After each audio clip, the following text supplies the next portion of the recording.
네, 선생님들 안녕하세요. 네, 오늘 또 귀한 우리 형제님 통해서 이렇게 말씀을 이렇게 또 듣게 돼서 또 마음에 큰 교훈이 되고 감동이 됩니다. 우리 교회 그 아버지 같은 하나님 아버지가 계시지만 저희들에게 또 이렇게 영적인 아버지 같은 그런 우리 어른들이 이렇게 많이 계십니다. 우리 아버지 어머니 같은 그런 어른들이 많이 계신데. 또 우리 그분들의 삶을 주님 앞에서 먼저 살아내신 그 아름다운 삶이 저희들에게 큰 또 감동이 되고 또 그대로 큰 메시지가 되는 것 같습니다.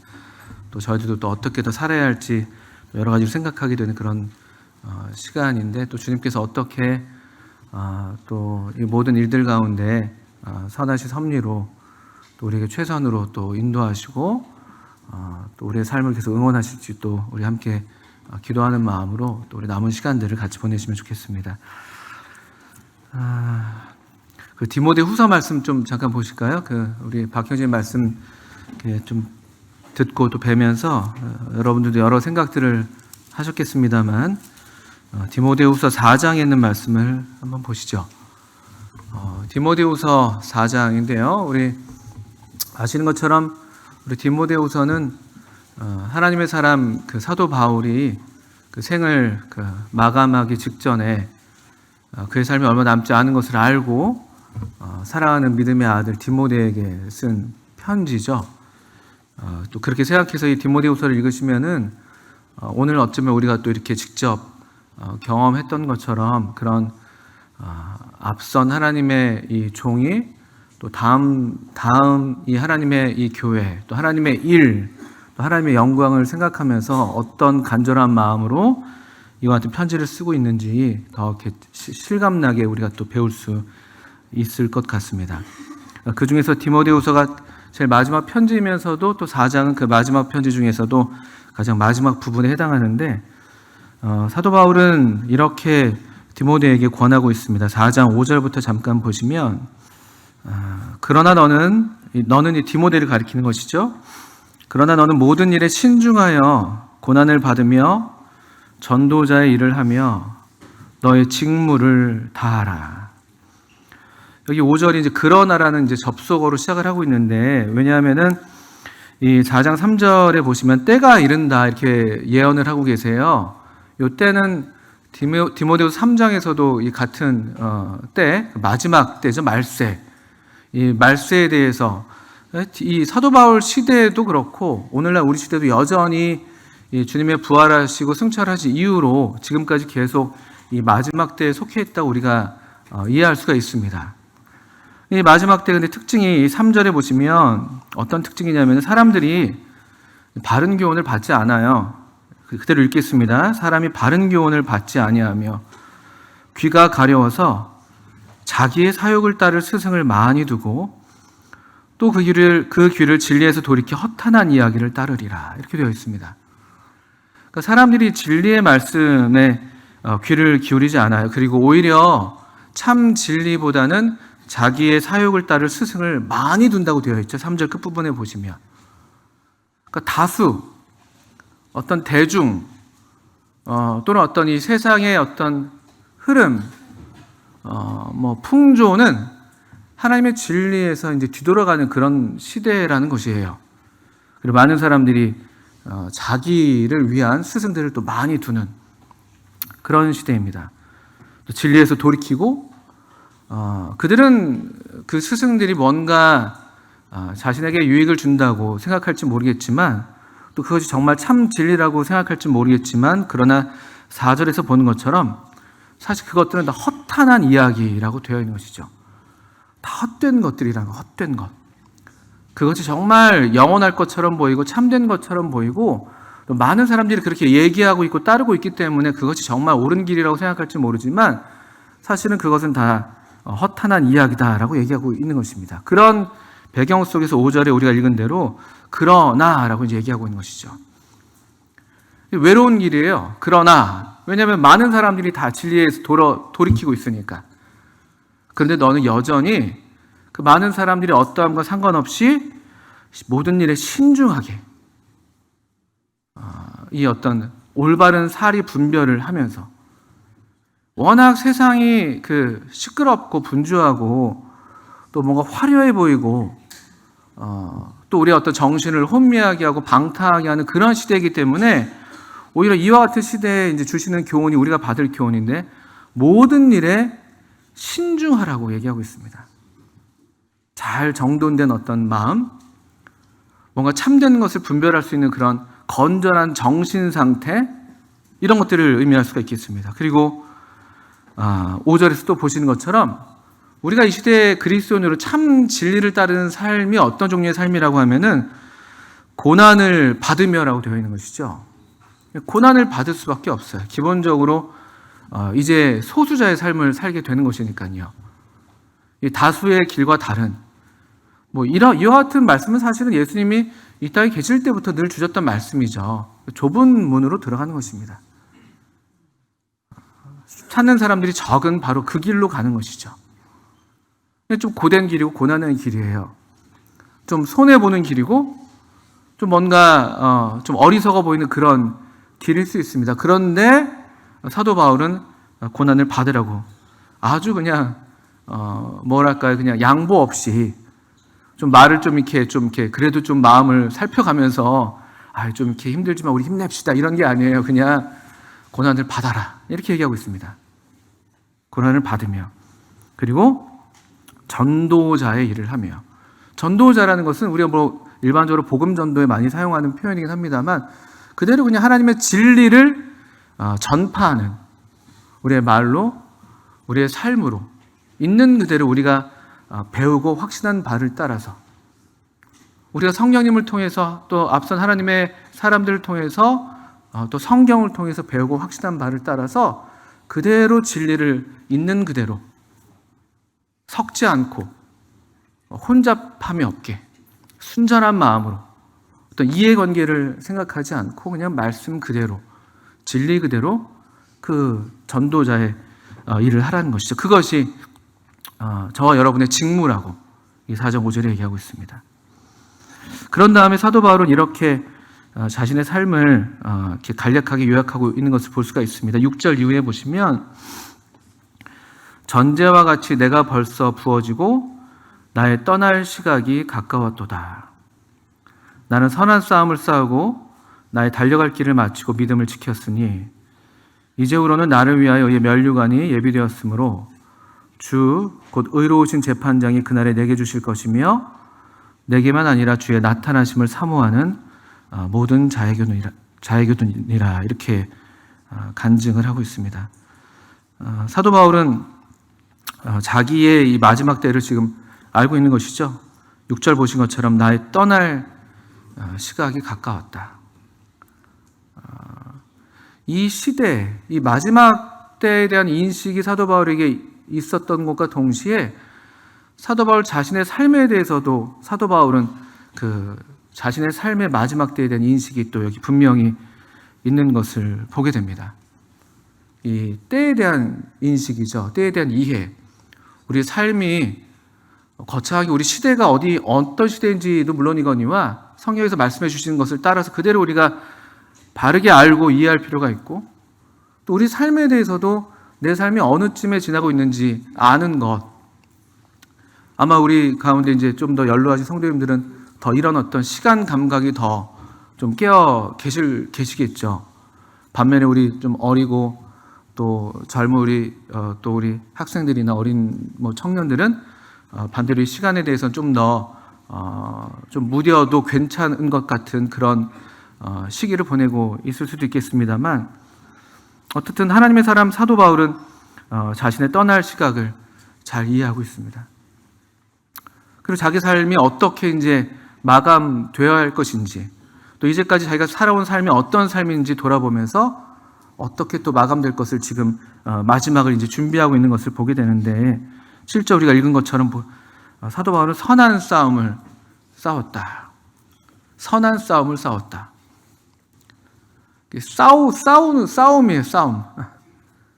이 삶이 또 그리스도인의 삶은 특별히 더더군다나 일종의 싸우는 삶인 것이죠. 근데 이것이 그냥 우리가 싸움꾼이라서 그런 게 아니죠. 성질이 사나워서 그런 게 아니라 우리가 하나님의 사람으로 이 시대를 살아가는, 이 악한 시대를 살아가는 삶의 성격을 그냥 얘기할 때 그것은 싸움일 수밖에 없어요. 왜냐하면 시대랑 불화해야 하니까.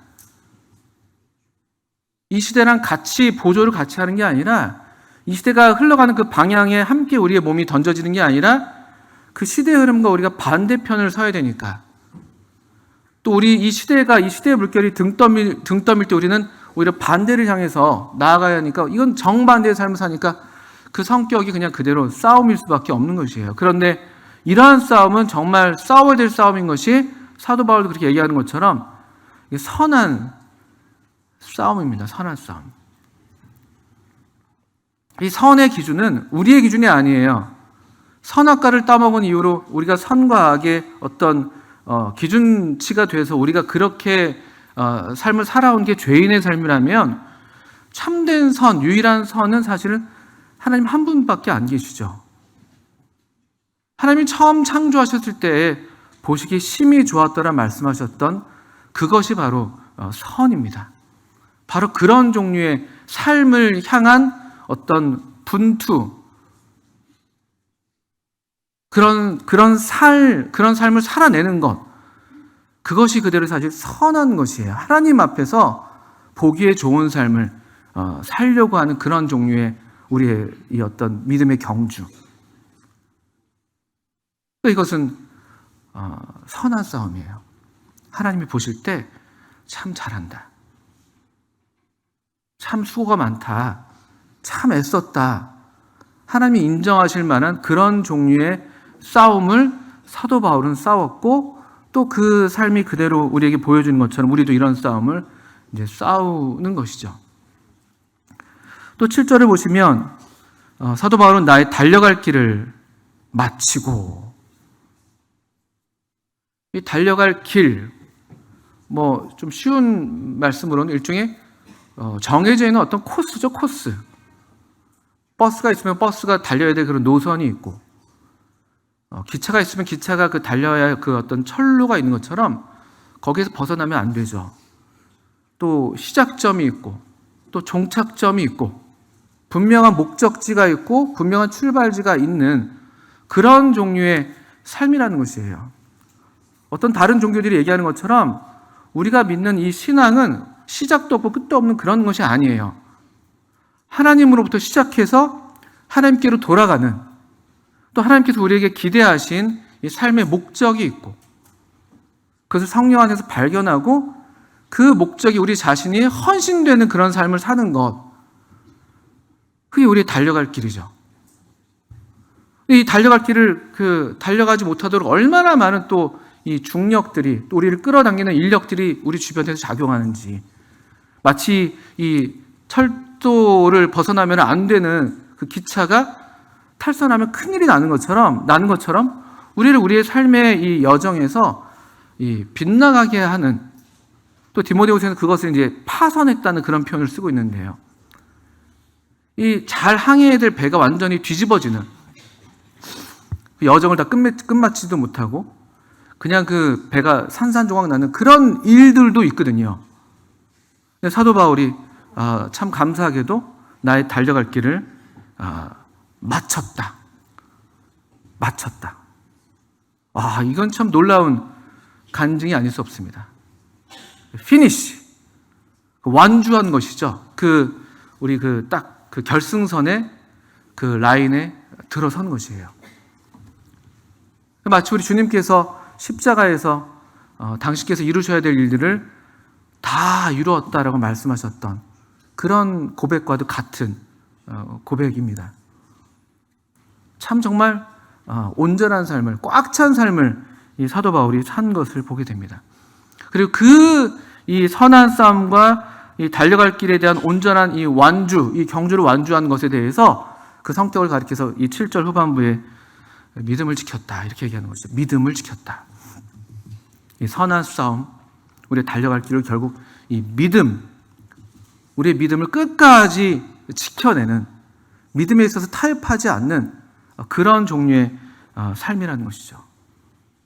이게 사도 바울이 자신의 이제 마지막 때를 인지하면서 이해하면서 일종의 간증처럼 우리에게 들려주는 말씀을 먼저 읽어봤습니다.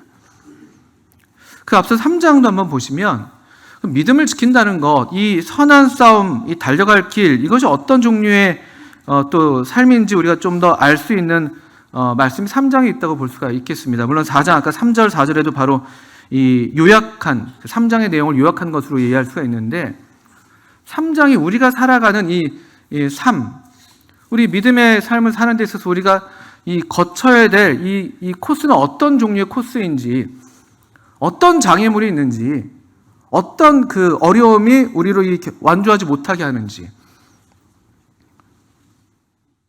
또는 우리가 싸워야 될 이 싸움의 대상이 또 어떤 싸워야 될 어떤 내용이 무엇인지를 보여주는 그런 장이 3장이라고 볼 수가 있는데, 3장 1절을 보시면 너는 이것을 알라 말세에 고통하는 때가 이르러, 이렇게 되어 있는 것이죠. 아까 우리 4장 3절에 때가 이르러라고 했던 바로 그 말씀과 유사한 말씀입니다. 말세에 고통하는 때가 이른다. 그리고 3장의 이 구절의 처음 시작은요, 원래로는 이것이 맨 앞에 있습니다. 이것을 알라. 그러니까 사도 바울은 이 세상을 떠나면서 그의 믿음의 아들 디모데가 반드시 알 것이 있다고 말씀하고 있고, 또 마찬가지로 오늘날 저와 여러분이 반드시 알아야 될 것이 있다는 것이, 이것은 꼭 알아야 된다는 거예요. 이걸 모르면 우리가 선한 싸움을 싸울 수가 없습니다. 우리의 경주를 완주할 수가 없어요. 우리의 믿음을 지킬 수가 없습니다. 이것을 모른다면. 그러니까 반드시 알아야 되는 거예요. 이것이 무엇인지. 아주 중요한 말씀이 아닐 수가 없습니다. 오늘 박형제님께서 저희들에게 마지막 그 말씀과도 같은 말씀을 하시면서 요한복음 4장을 들어서 이 사마리아 여인을 찾으신 우리 주님을 말씀해 주셨단 말이에요. 그 사람을 외모로 대하지 아니하시고, 그 비천하고 그냥 외인처럼 여겨지는 버려진 한 여인을 일부러 찾아가신 것이 그 사람이 우리 주님의, 우리 하나님의 딸이기 때문에, 내 자녀이기 때문에 우리로 그런 주님의 마음을 배울 것을 말씀해 주셨다고 제가 받게 되고, 또 예배에 대한 말씀을 하셨어요. 예배에 대한 말씀 다 정확하게 저도 듣지 못했습니다만, 이 신령과 진정으로 드려야 되는 이 예배, 이것이 얼마나 참 우리 삶의 정말 중심이어야 되는 것인지 강조해 주셨다고 생각이 들어서 제가 우리 성도님 다 그러셨겠지만, 애써서 다들 그러셨겠지만 귀담아 듣고 또 적어두기도 했습니다. 근데 그런 것처럼요, 여기 사도 바울은 디모데에게 이것을 꼭 알아야 된다 하고 있습니다. 무엇이냐면은 저와 여러분이 살고 있는 이 시대에 대한 분명한 이해인데, 이 마지막 때는 고통하는 때라는 것이에요. 고통하는 때. 성도님 이걸 꼭 아셔야 되는 것이에요. 그리고 고통하는 때라는 말은 더 좋은 번역으로는 위험한 때, 위태로운 때, 아주 사나운 때, 이렇게 번역할 수 있는 단어입니다. 그리고 조금 더 이것을 꼭 우리가 알아야 되는데, 왜 이 단어가 되게 중요한데, 이 고통하는 때라고 했던 이 고통하는이라는 단어가 사용된 신약성경의 다른 한 구절이 있습니다. 마태복음 8장에 거라사인의 지방에 주님께서 정말 이 폭풍을 뚫고 바다를 건너셔서 그 귀신 들린 사람을 만나러 가셔요. 근데 그 귀신 들린 사람을 가리켜서 하는 말이, 한번 여기다 손 넣으시고, 종종 말씀을 드렸습니다만 오늘 다시 한번 강조해서 말씀을 드립니다. 마태복음 8장 28절을 보시면, 마태복음 8장 28절을 봐주십시오. 여기 손 넣으시고요. 디모데후 3장 손 넣으시고요. 마태복음 8장 28절 제가 읽겠습니다. 또 예수께서 건너편 가다라 지방에 가심에 귀신 들린 자 둘이 무덤 사이에서 나와 예수를 만나니 그들은 몹시 사나워 아무도 그 길로 지나갈 수 없을 지경이더라. 여기 고통하는 때에 해당되는 단어는 여기 몹시 사나워입니다. 몹시 사나워. 아주 상징적으로도 읽을 수가 있는 그런 구절일 수가 있는데, 그래서 몹시 사나워서 아무도 그 길을 지나갈 수가 없다고 되어 있잖아요. 그러니까 우리가 이 살아가는 이 마지막 때는 쉽게 말하면 이 귀신 들린 사람의 상태와 닮아 있는 것이고, 영적으로 말하자면 우린 귀신 들린 세상에서 살고 있는 거예요. 영적으로. 이게 에베소서 2장에서 나오는 공중의 권세 잡은 자들, 이 어둠의 악한 영들이 있어요. 정사와 권세가 있단 말이에요. 이 세상이 그냥 진공의 상태가 아닙니다. 무수한 많은 사람들이 알든 모르든 간에 이 악한 영에게 이끌려서, 공중의 권세자에 이끌려서 그냥 불순종의 그냥 자녀가 되어서 우리가 그냥 이 죄의 종로를 타면서 살아가고 있는 게 오늘날 우리들의 삶이거든요. 본인이 그걸 알든 모르든 간에. 그러니까 아무도 거기를 지나갈 수 없다고 되어 있어요. 그러니까 이 종류의 이런 삶은요, 이런 어떤 상태는 누구도 길을 완주할 수가 없어요. 달려갈 길을 누구도 갈 수가 없습니다. 여기는 지나갈 수가 없어요. 이 귀신 들린 땅, 이 무덤으로 그냥 덮여 있는 가다라 지방에 살고 있었던 이 귀신 들린 자가 살고 있었던, 산다고 말할 수 없는 그 거주지가, 그가 무덤가에서 그냥 제정신이 아니었거든요. 이게 우리가 사는 삶이라는 것을, 우리 시대라는 것을 사도 바울은 분명히 알라고 좀 경고하고 있는 것이에요. 그러니까 우리는 본질적으로 그렇기 때문에 영적인 싸움터에 좀 놓여 있는 것입니다. 그러니까 우리들이 싸우는 것이 혈과 육에 속한 그런 게 아니에요. 고린도후서에서 말씀하는 것처럼요. 영적인 싸움을 싸우는 그런 종류의 삶이고, 그래서 다시 돌아오시면 이 귀신 들린 몹시 사나운 이 시대에, 제정신이 아닌 이 시대가 어떤 시대인지가 디모데후 3장에서 더 밝히 보여주고 계시는데, 좀 더 읽겠습니다. 3장 2절부터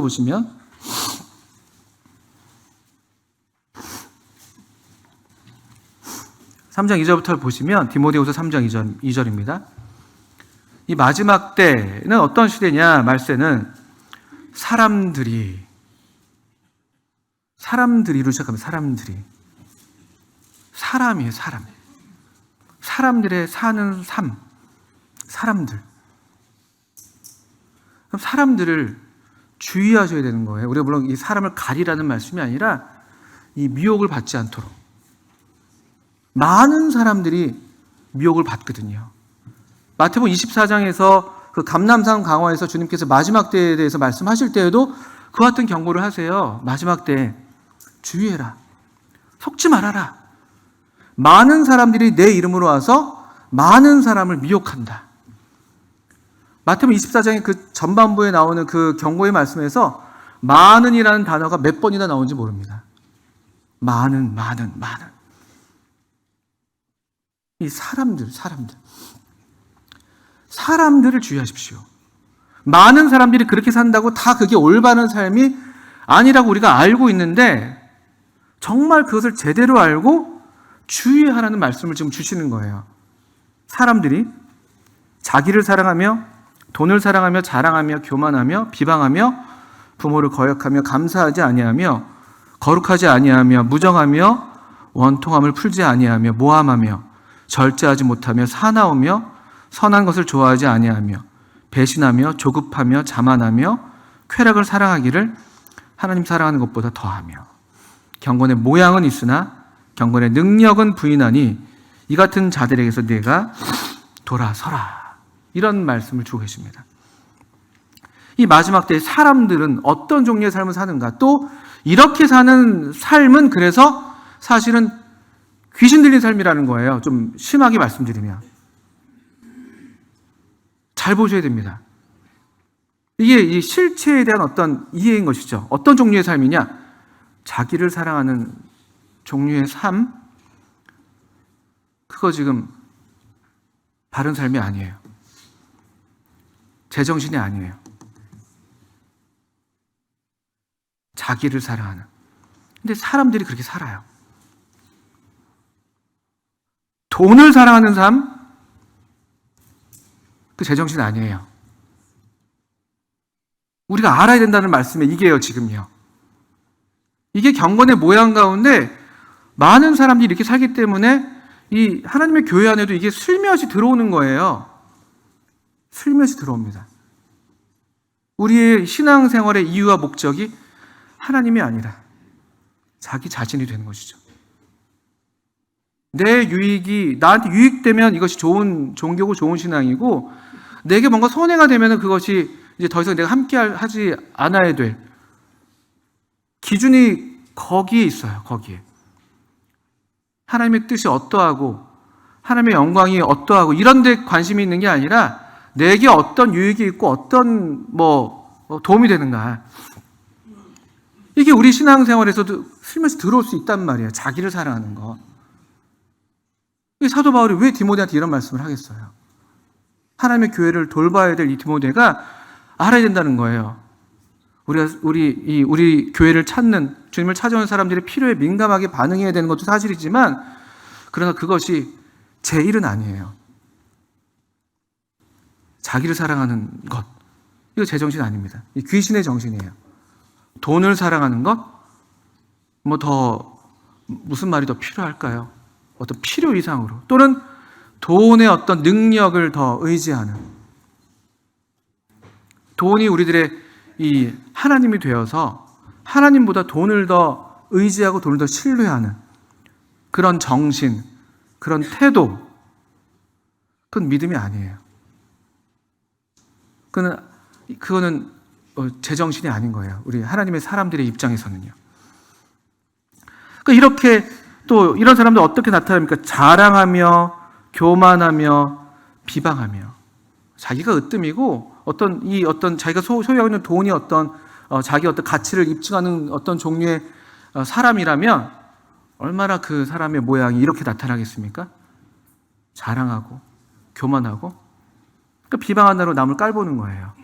멸시하는 것, 있는 것으로 소유를 기준 삼아서, 가진 것을 기준 삼아서 내 어떤 그 존재의 가치를 정하고, 또 비교 우위를 하고, 또 그래서 다른 사람을 깔보고, 이런 종류의 삶이 우리가 경계해야 될 이 마지막 때의 정신입니다.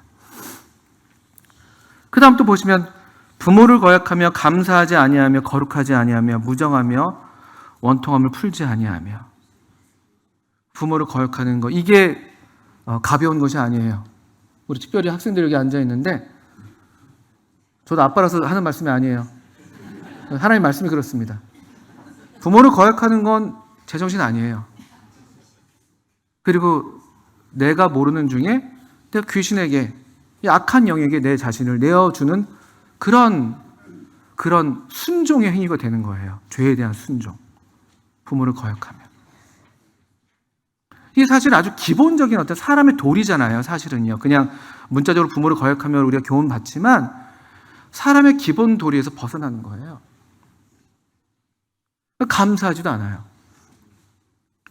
우리가 인지상정이라는 것이 있는데, 마땅히 고마운 일을 겪으면 감사를 해야 되는데 감사하지 않습니다.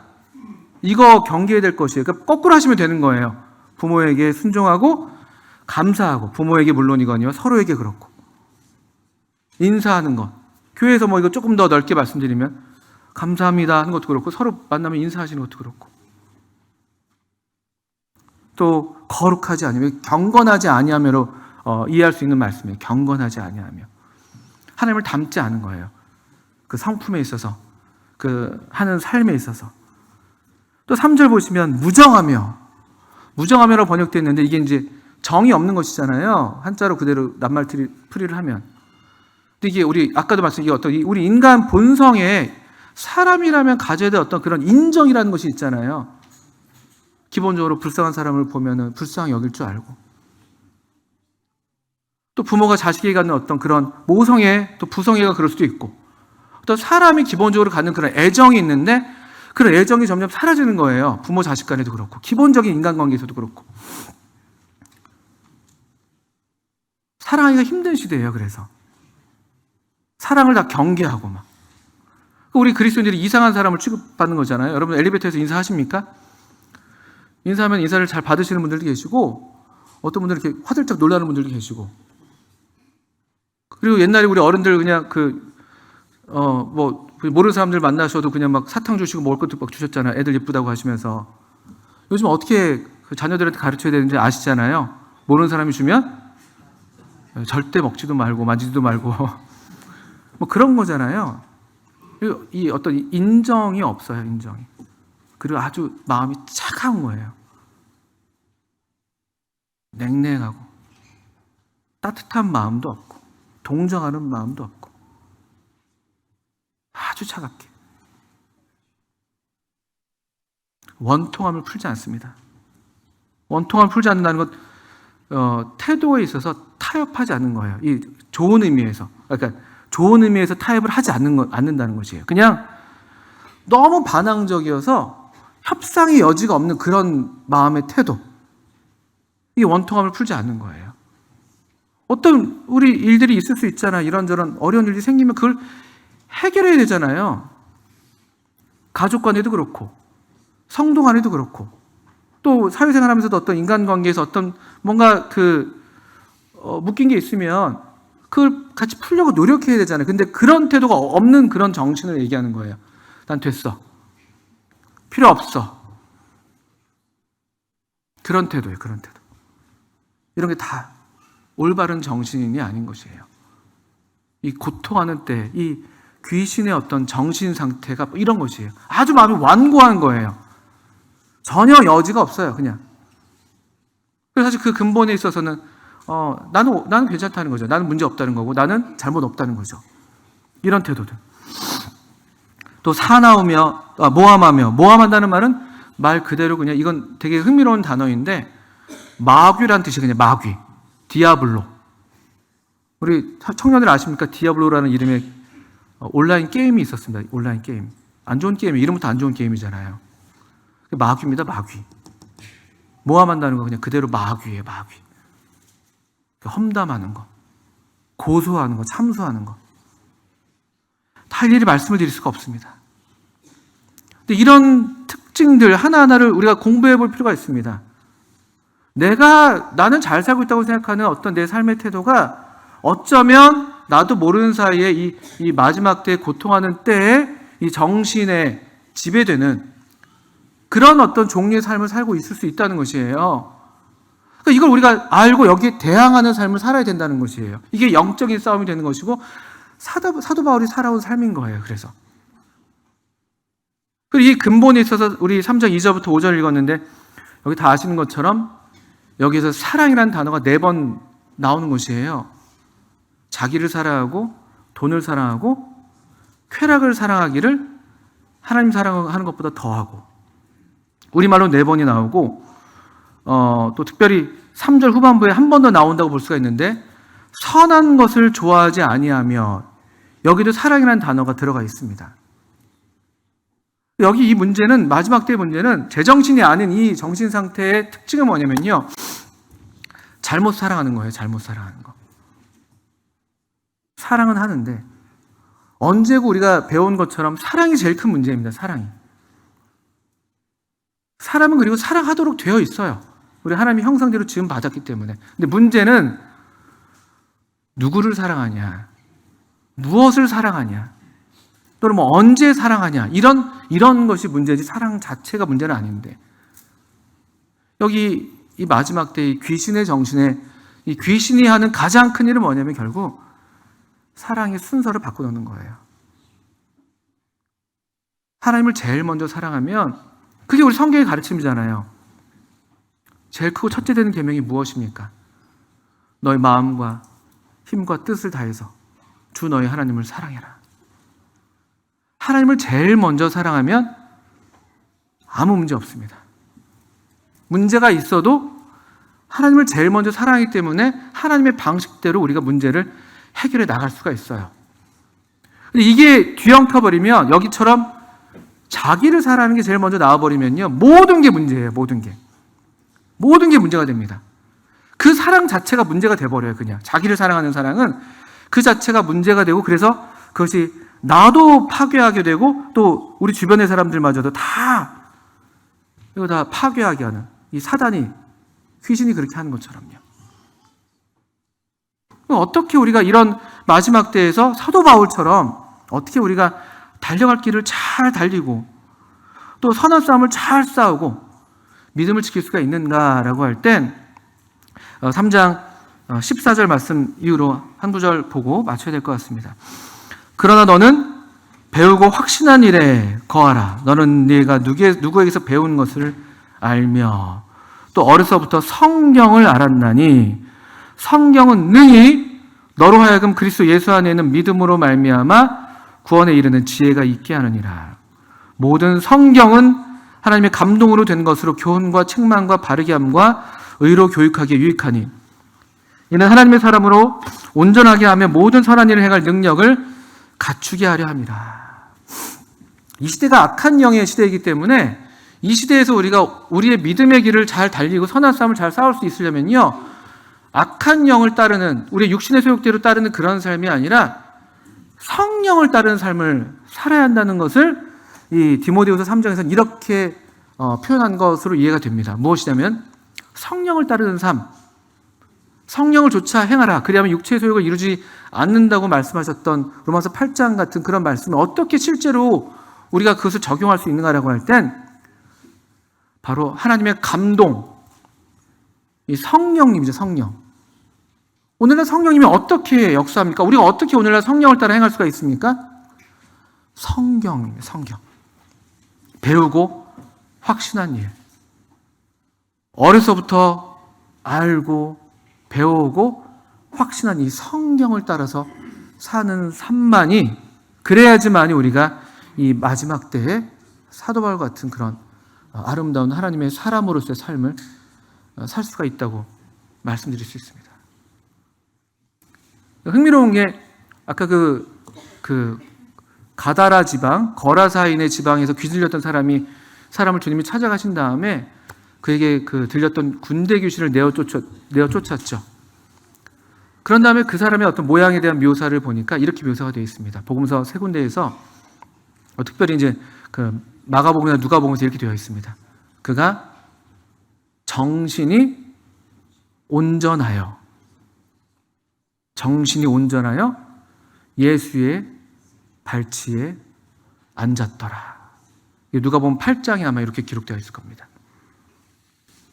정신이 온전한 상태.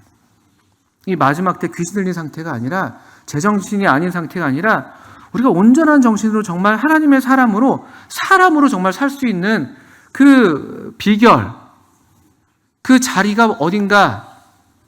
예수의 발치에 앉아서. 온전한 정신을 항상 우리로 예수의 발치에 앉게 합니다. 우리의 다리가 힘 있는 것을 주님이 기뻐하지 않으세요. 우리의 최선으로 이게 우리가 다 할 수 있는 게 아니에요. 그분의 발치에 앉아서 이 하나님의 말씀, 하나님의 감동으로 된 이 성경 말씀에 우리 자신이 들여질 때, 사도 바울이 그랬던 것처럼 읽는 것과 가르치는 것과 권하는 것에 창념하라고 그렇게 간절하게 부탁했던 것처럼 오늘날도 똑같아요. 이치가 하나님 말씀이 성경 외에 다른 방식으로 우리가 하나님의 사람으로서의 삶을 살 수 있는 방법이 없습니다. 예수님 발치에 앉아야 돼요. 저는 두려운 마음이 커요. 제정신이 아닌 시대를 우리가 살면서 저 자신에게도 이 세상의 영이 내 안에도 있는데, 바깥에만 있는 게 아니잖아요. 내 안에서 계속 나를 사랑하는, 그러니까 희생하지 않고 하나님을 사랑하지 않게 되고 성도를 사랑하지 않게 되고 하나님의 뜻을 위해서, 하나님의 진리의 어떤 진작을 위해서 기꺼이 우리 자신을 헌신하고 희생하는 그런 태도가 점점 사라지고 있는 저 자신의 모습을 볼 때 두려운 마음이 큽니다. 이게 저만의 문제면 다행인 것이죠. 우리가 다시 그래서 이와 같은 정말 이 주간 얼마나 많은 일들이 있었습니까? 여러분 오늘 주간 소식을 보셔도 얼마나 많은 질병으로 고생하는 성도님들의 소식을 듣게 되고, 또 지난 주 시작 때부터 또 이 갑작스러운 성도들의 소천 소식을 듣고, 뭐 이런 가운데 우리가 어떻게 정말 오늘 또 우리 12월을 맞았는데 어떻게 이 마지막의 때를 물리적으로도 그렇고 또 우리 시기적으로도 그렇고 또 우리 인생에 있어서도 어떻게 나의 이 삶의 때를 정말 살아야 할 것인가, 어떻게 이 사랑하는 삶으로 더 우리 자신이 들여져야 할 것인가, 진지하게 하나님 앞에서 묻고 또 하나님의 말씀을 통해서 다시 사랑할 수 있는 그런 정신, 다시 용서할 수 있고 다시 또 우리가 사랑하는 마음으로 식어져가는 사랑을 다시 또 뜨겁게 또 더 넓게 펼 수 있는 그런 능력, 그런 참된 믿음의 삶을 저와 우리 성도님들이 끝까지 살 수 있게 되기를 바랍니다. 함께 기도하겠습니다.